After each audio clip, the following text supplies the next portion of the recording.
జరిగింది ఏంటో తెలిస్తే మీరు చాలా నవ్వుకుంటారు. లాస్ట్ లో ఒక డైలాగ్ ఉంటది, మీరు ఎక్కువగా నవ్వితే దానికి నేను బాధ్యుణ్ణి కాను. వీడియోస్ తీయడం స్టార్ట్ చేశాను, వర్షం స్టార్ట్ అయిపోయింది. వర్షం పడుతుంది కదా అని ఇంకా ఇంటికి బయలుదేరాను. ఇంటికి వెళ్తుంటే మధ్యలో ఒక విచిత్రమైన కొబ్బరి చెట్టు కనిపించింది. ఈ కొబ్బరికాయల గురించి మన వరుణ్ భయ్య ఏం చెప్తున్నాడో విందామా? చూడండి ఈ కొబ్బరికాయ ఎంత అందంగా ఉందో. ఇది మన కులపు కొబ్బరికాయే, సూపర్ గా ఉంటది. అన్ని కొబ్బరికాయల కంటే మన కులపు కొబ్బరికాయే చాలా సూపర్ గా ఉంటది. వాస్తవానికి చెప్పాలంటే వర్షం చాలా డిస్టర్బ్ చేసింది. సెటప్ అంతా సర్దేసుకొని వర్షంలోనే ఇంటికి బయలుదేరుతున్నాం.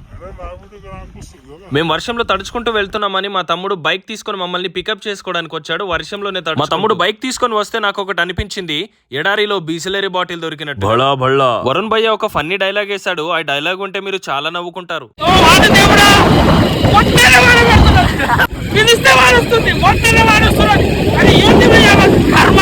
ఈ డైలాగ్ చెప్పిన సార్ కూడా మన కులపోడే.